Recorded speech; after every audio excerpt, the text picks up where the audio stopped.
3 semaines après la publication d'un rapport de l'ONG Human Rights Watch qui dénonçait, je cite, des violations des droits humains liées à la répression des manifestations du 20 octobre dernier au Tchad, Emmanuel Macron accueille Mahamat Idriss Déby Itno. Comment pourrait-on interpréter ce geste ? D'abord qu'Emmanuel Macron, malgré les annonces de rupture, les annonces de rénovation, les annonces de rupture avec le vieux monde, est tout à fait inscrit dans la ligne française de la politique tchadienne. La France a soutenu Déby Père pendant des années, malgré les violations des droits de l'homme.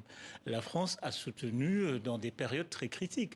Le Tchad a une relation dans la politique africaine de la France. Le Tchad a une position assez particulière. C'est un pays où la France est plusieurs fois intervenue militairement. C'est-à-dire qu'il y a une forme d'ingérence qui n'est pas que politique, qui est militaire. Je vais vous donner les exemples.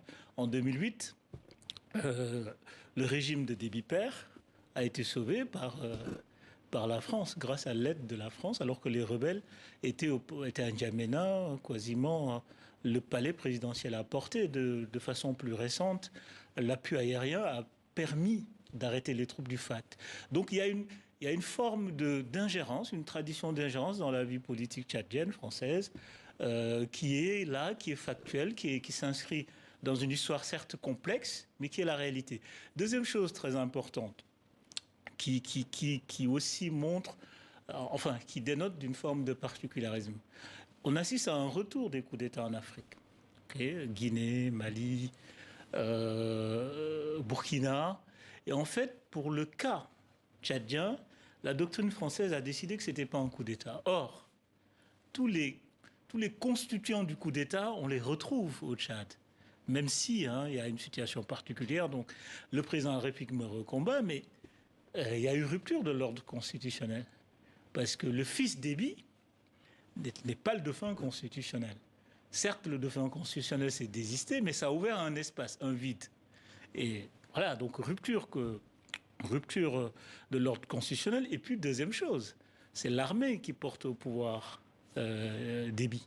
Donc on a les deux constituants du coup d'État, mais dans la doctrine française, on a estimé que c'était une situation exceptionnelle et que c'était pas un coup d'État. Donc toute la position française a été déterminée par ça. Donc on s'est retrouvé dans une forme de séquence politique assez étrange pour la France, où d'un côté on chargeait les militaires maliens, les militaires burkinabés, et puis de l'autre côté, on a le président français Emmanuel Macron qui va à N'Djamena adouber Déby fils pendant sa cérémonie d'investiture, tout en prenant quand même le soin de dire que c'est pas la validation d'un plan de succession dynastique. Justement, la France, selon les mots du président français, ne laisserait jamais personne, ni aujourd'hui ni demain, remettre en cause la stabilité et l'intégrité du Tchad. La position de la France, selon le président français, est de protéger la stabilité du pays au détriment notamment de la loi fondamentale. N'est-ce pas une position, une stratégie risquée de la part du président Emmanuel Macron ? En fait, le problème de cette question, il pose un problème un peu plus profond, c'est-à-dire est-ce que c'est à la France de garantir la stabilité du Tchad? Jusqu'à preuve du contraire, le Tchad est un État souverain. Pourquoi la France doit avoir une politique de préservation de la stabilité du Tchad? Je pense que la stabilité du Tchad incombe d'abord aux acteurs nationaux, d'abord au contrat social tchadien. Donc je trouve que déjà, c'est une problématique d'approche. Tant que nous sommes dans cette approche les pays occidentaux doivent soutenir un certain nombre de régimes pour préserver la sécurité ou la stabilité, je trouve que l'histoire nous a démontré que c'est des paris risqués qui ne tiennent pas. L'exemple le plus... Enfin, on a quand même des exemples assez récents.